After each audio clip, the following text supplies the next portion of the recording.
መልእኽቲ ደገፍ ዓለም ለኻዊ ተበግሶ ኤርትራውያን ንምድንፋዕ ህዝባዊ ምንቅስቓስ ንህዝባዊ ምንቅስቓስ ይኣክል ምንቲ ናጽነት ኤርትራን ሓርነት ህዝብን ዝተኸፍለን ዝኽፈል ዘሎ መስዋዕትን ኣብ ንዝክረሉን ነኽብረሉን ወርሒ ሰነ ሃለዋትን ኩነታትን ሃገርና ኤርትራን ሰፊሕ ህዝብን ብዕምቀት ክንግምግምን ኣብ ንጓዓዘሉ ናይ ቃልሲ መድረኻት ዘረጋገጽናዮ ውፅኢት ዓቂብና ዘይተረጋገጸ ህያው ዕላማታት ሃገርናን ህዝብናን ብዕቱብ ንምዕዋት መብፅዓና ከነሐድስ ይጥለብ ኣሎ ዝተኸፍለ ከቢድ መስዋዕቲ ብዝተፈላለየ መልክዑ ይግለጽ እኳ እንተሎ ብሰንኪ ዓምጣሪ ምልካዊ ስርዓት ብዝተማልአ መልክዑ ገና ኣይቀረበን እንተተባህለ ካብ ሓቂ ዝረሓቐ ኣይኮነን መስዋዕቲ ጀጋኑ ሓርበኛታት ኤርትራ ኣብ ፖለቲካውን ብረታውን ቃልሲ ህዝቢ ኤርትራ መስዋዕቲ ጀጋኑ ዕጡቓት ተጋደልትን ተጋዳላይ ህዝብን መስዋዕቲ ኣዴታትን ኣቦታትን መስዋዕቲ መንእሰያትን ምሁራትን ኣብ ቅድመ ግንባር ተሰውኡ ብቕስፈት ህልቃዊ ባዕዳዊ መግዛእቲ ዝተሰውኡ ብኢድቲ ዓማጺ መሪሕነታዊ ጉጅለ ሰውራ ብዘይ ፍትሒ ዝተሰውኡ ጀጋኑ ተጋደልቲ ደቂ ህዝብን ተደሚሩ ሃገራዊ ናጽነት ኣረጋጊጹ ሃገራዊ ናጽነትን ልኡላውነትን ብምርጋጹ እቲ ተነፊግዎ ዝነበረ ሃገራዊ መንነትን ዜግነትን ተጓናጺፍና ይኹን እምበር ህዝቢ ኤርትራ ሃገራዊ ናጽነቱን ሃገራዊ ልኡላውነቱን ከራግጽ በቂዑ ክንሱ ግዙእ ናይ ፀረ ህዝቢ ምልካዊ ጉጅለ ክኸውን ተገዲዱ እቲ ፀረ ህዝብን ፀረ ልኡላውነትን ዝኾነ ጉጅለ ንዝሓለፉ 29 ናይ ናጽነት ዓመታት ናብ ሕሱም ባርነትን ጸልማት መግዛእትን ቀይሩ ነቲ ከቢድ መስዋዕቲ ዝተኸፍሎ ናጽነትን ልኡላውነትን ሃገር ኣብ ሓደጋ ኣሳጢሕዎ ይርከብ እቲ ኣብ መድረኽ ብረታዊ ቃልሲ ዝተኸፍለ መስዋዕቲ ከይኣክል ሓድሽ ዘበናዊ መግዛእቲ ተተኪኡ ህዝብና ግዳይ ናይ ጉዱድ ኣገልግሎትን ባርነትን ማእሰርትን መጭወይትን ከምኡውን መቐንጻልን ኮይኑ ይርከብ ኩሉ ፖለቲካውን ቁጠባውን ህይወት ሃገራዊ ዓቕምታትን ተገቢቱ ተረሚሱ ኣብ ኣዝዩ ዝተሓተ ባይታ ወሪዱ ንህዝብና ብሓፈሻ ንመንእሰያትና ድማ ብፍላይ ናብ ኣዝዩ ሕሱም ስደትን ከርተትን ኣሳጢሕዎም ኣሎ እቲ ብከቢድ መስዋዕትን ሃገራዊ መንነትን ሃገራዊ ዜግነትን ዘረጋገፀ ሰፊሕ ህዝቢ ኤርትራ ሃገራዊ ናጽነቱ ብምዕቃብ ምሉእ ሓርነትን ማዕርነትን መላእ ዜጋታት ኤርትራን ልኡላውነት ህዝብን ልዕልና ሕግን ዲሞክራሲያዊ ቋማዊ ስርዓት ንምርጋጽ ኣብ ሰፊሕ ሃገራውን ህዝባውን ቃልሲ ይርከብ ካብ ማንም ግዜ ንላዕሊ ንሽርሕታትን ተንኮላትን ፀረ ህዝብን ፀረ ልዑላውነትን ዝኾነ ጉጅለ ንምስዓርን ንምውጋድን ይኣክል ንሕሱም ምልካዊ ጭኮናን ባርነትን ይኣክል ምፍልላይ ይኣክል ስቕታ ኢሉ ብነድሪ ካብ ጻት ናብ ጻት ተላዒሉሎ እዚ ብነድሪ ዝተላዕለ ህዝባዊ ቃልሲ ብጽፉፍ ተወዲቡ ካብ ከተማዊ ህዝባዊ ባይቶ ናብ ኣህግራዊ ባይቶ ይኣክልን ዓለም ለኻዊ ባይቶ ኤርትራውያን ብምፍጣር ብስሙርን ዱልዱሉን ሃገራውን ህዝባውን ቃልሲ ምልክን ምልካውነትን ባርነትን ከወግድን ጽፉፍ ዲሞክራሲያዊ ምስጋር ክዕውትን ይቃለሳሎ እዚ ሰፊሕን ተባዕን ንኹሎም ኤርትራውያን ብማዕረ ዝጥርንፍን ዝሓቁፍን ህዝባዊ ቃልሲ ኣብ ልዕሊ ፀረ ህዝብን ምልካዊ ጉጅለ ዓብይ ራዕዲ ከእቱን ከሎ ነቲ ኣብ ትሕቲ ጭቆና ኣብ ውሽጢ ሃገር ዝዳሃኽ ዘሎ ህዝብና ነቶም ኣብ ውሽጢ ሃገር ከይተሓለሉ ንኹሉ ኣደራዕ ተፃዊሮም ሃገሮም ንምድሓን ዝቃለሱ ተባዓት ተቃለስቲ ከዓ ዓቢ ተስፋን ሞራልን ፈጢርሎም ይርከብ። በዚ ድማ ይኣክል ኣብ ዲያስፖራ ፈንቅል ኣብ ውሽጢ ኤርትራ ንኩሉ ተቃላሳይ ዓቕምታትን ኣካላትን ሃገርን ህዝብን ብምስማር ብዕቱብ ዝተዋሃደ ህዝባዊ ቃልሲ ከካይዱን ሕሱም ዘቤታዊ ባርነትን ምልካው መግዛእትን ከወግዱን ሃገራዊ ልኡላውነት ብምዕቃብ ጽፉፍ ዲሞክራሲያዊ ምስጋር ክዕውቱን ይጽዕቱለዉ። ህዝባዊ ምንቅስቃስ ይኣክል ኣብ ውሽጢ ሓደ ዓመት ካብ ከተማዊ ባይቶ ናብ ሃገራዊ ባይቶን ዓለም ለኻዊ ይኣክልን ምስጋሩ ውፅኢት ናይ ብዙሓት ሕርኩታት ዜጋታት ተቃለስቲ እዩ። ካብ ተመክርኡ እናተማህረ ንሕፅረታቱ እናገምገመ ሰፊሕ ልዝብ ናይ ዜጋታት ብደረጃ ከተማን ብደረጃ ሃገርን ዝተኻይደሉ ዝተጸንዐ ዓንዲ ሕግን ናይ ጥርናፈ ሰነዳትን ብምድላው ሕጋዊ ተሓታትነት ዘለዎ ኣሰራርሓ ከተኣታቱን ብዓለም ለኻዊ ደረጃ ንምጥርናፍ ዘኽእሎ ጻዕርታት ኣብ ምክያድ ተጸሚዱ ይሰርሕ ኣሎ። ነዚ ሓድሽ ሓደገኛ ዝኾነ ለበዳ ቫይረስ ዝምልከት ምስ ተመሳሳሊ ጻዕሪ ዝገብሩ ኤርትራውያን ናይ ግብረሰናይ ትካላት ዓለም ለኻዊ ጻዕሪ ኣብ ምክያድ ይርከቡ። ብዝጸፈፈን ዝተማልአን ኣገባብ ቃልሱ ንምዕዋት ምድላዋት ይገብር ብምህላው ዓቢ ክብርን ምስጋናን ምትብባዕን ዝግብኦ ጻዕሪ እዩ። እዚ ክቡር ሃገራውን ህዝባውን ቃልሲ ብህፁፅ ድሕነት ሃገርን ህዝብን ንኽዕውት ናይ ነፍሲ ወከፍ ኤርትራዊ ኤሪትራዊት ዜጋ ተራ እንታይ እዩ ዝብል ዓቢ ሕቶ ብግቡእ ክምለስ ይግባእ። ኩሎም ንፍትሒ ዝቃለሱ ኤርትራውያን ብሓባር ዝሃንፅዎ ዝውንንዎን ህዝባውን ሃገራውን ምንቅስቃስ ንምዕዋት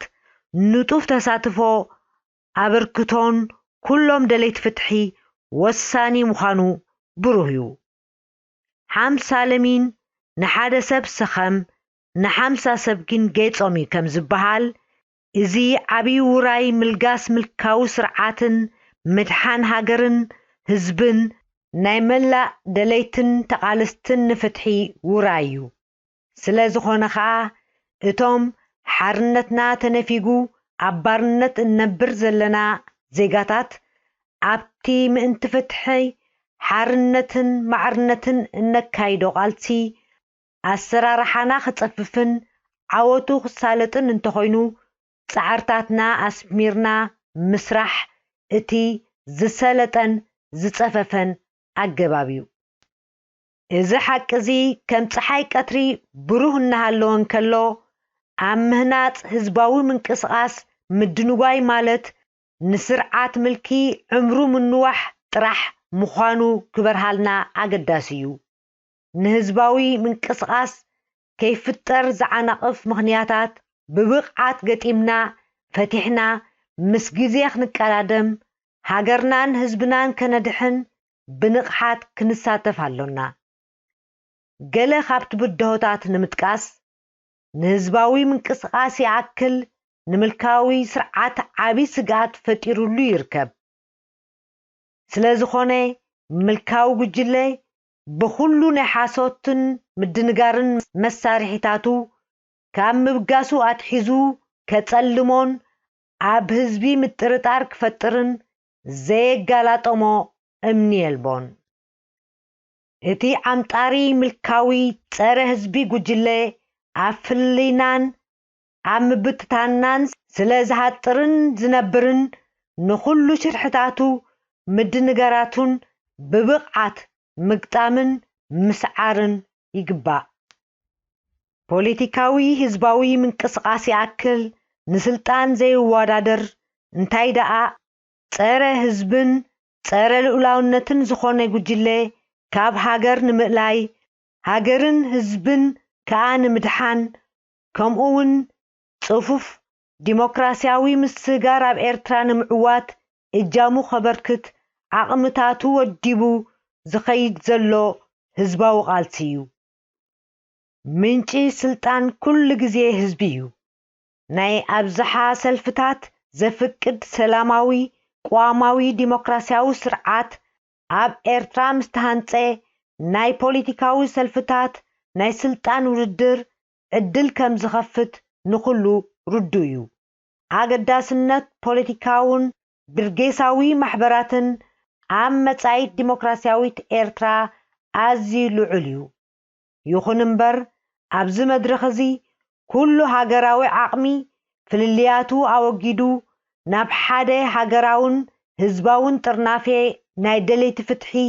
እዩ ክጥምት ዘለዎ። ኣብ ሰልፋዊ ፖለቲካዊ ቁርቁስ ተጸሚድና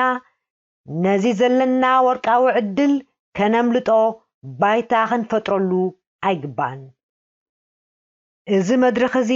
መድረኽ ምእላይ ፀረ ህዝቢ ስርዓት ካብ ሃገርና እዩ። ስለ ዝኾነ ንመላእ ህዝቢ ኤርትራን ንኹሎም ሃገራዊ ናይ ለውጢ ሓይልታትን ብማዕረ ዝምልከት ዕማም እዩ። ህዝባዊ ምንቅስቓስ ይኣክል ንኹሉ ውድብን ዘይውድብን ኤርትራዊ ከም ኤርትራዊ ዜጋ ባይትኡ ተኺሉ ብጉዳይ ሃገሩ ክዝትን ክሰርሕን መንገዲ ዝኸፍት ስለ ዝኾነ ናይ መላእ ኤርትራውያን ሓቓፊ ህዝባዊ ምንቅስቓስ እዩ።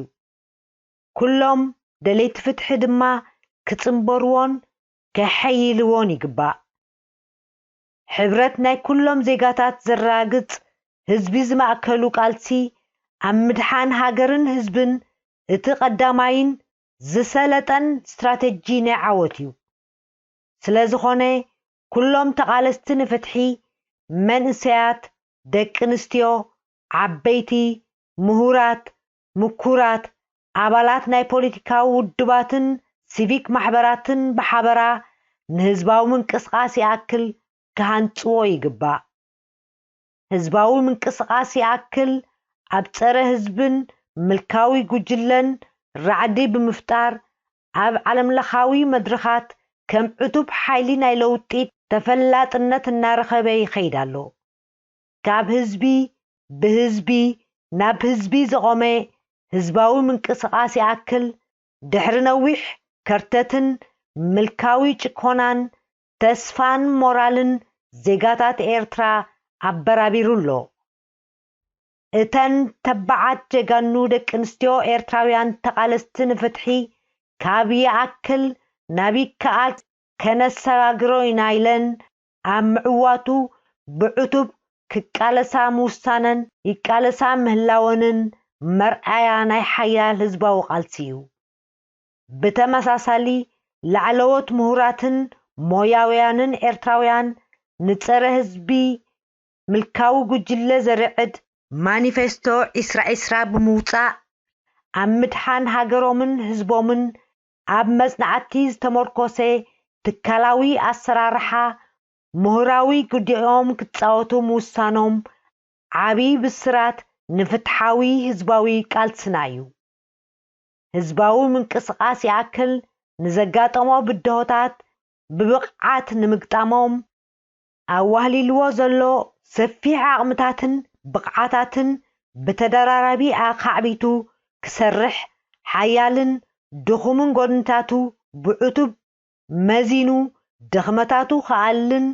ንዘለዎ ዕድላትን ጸጋታትን ብብቕዓት ክገጥምን ኣብ ዱልዱል ባይታ ረጊጹ ምህላው ዓብይ ብስራት እዩ። ዓለምለኻዊ ተበግሶ ንምድንፋዕ ህዝባዊ ምንቅስቓስ ይኣክል ኣብ ውሽጢ ሓደ ዓመት ዘመዝገቦ ህዝባዊን ሃገራውን ኣበርክቶ እናመጎሰ ንኹሎም ኤርትራውያን ተቓለስቲ ንፍትሒ ሲቪክ ይኹኑ ፖለቲካዊ ውድባትን ኣካላትን ንሓበራዊ ህዝባዊ ትካል ህዝባዊ ምንቅስቓስ ይኣክል ንምድልዳል ንምዕዋትን ኢጃሞም ክገብሩ ይጽውዕ። እቲ ብህዝባዊ ምንቅስቓስ ይኣክልን ፈንቅልን ናይ ዓወት ተስፋ ዝቐረበ ተባዕ ተቓላሳይ ህዝብና ድማ ምልካዊ ባርነታዊ መግዛእቲ ብህፁፅ ንምውጋድ ነቲ ባዕሉ ዝውንኖ ናይ ከተምኡ ህዝባዊ ባይቶታት ከደልድልን ወከልቱ ብምምራጽ ሃገራውን ዓለም ለኻውን ባይቶ ኤርትራውያን ንምውቃም ብንጡፍ ክዋሳእን ንጽውዕ እተን ብሃገር ደረጃ ህዝባዊ ባይቶ ኣብ ምቋም ዘለዋ ገና ዘይቆማ ሃገራት ንምድሓን ሃገርን ህዝብን ባይቶታተን ኣብ ምቋም ክቃላጠፋ ነማሕፅን እቲ ይኣክል ኢሉ ብነድሪ ዝተላዕለ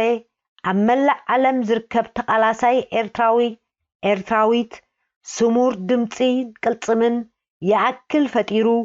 ምስ ህዝባዊ ምንቅስቓስ ፈንቅል ብሓባር ምልካዊ ስርዓት ብምልጋስ ሃገሩን ህዝቡን ከድሕን ጽፉፍ ዲሞክራሲያዊ ምስጋር ክዕውትን ኢደይ ኢድካ ክንብል ንጽውዕ ህዝባዊ ምንቅስቓስ ይኣክልን ፍትሓዊ ቃልሲ ህዝብናን ይዓንብብ ውድቀት ንምልካዊ ማፍያዊ ጉጅለ ልኡላዊት ኤርትራ ንዘለዓለም ትንበር ክብርን ዝኽርን ንጀጋኑ ስዋኣትና ዓለም ለኻዊ ተበግሶ ንምድንፋዕ ህዝባዊ ምንቅስቓስ 27 ሰነ 2020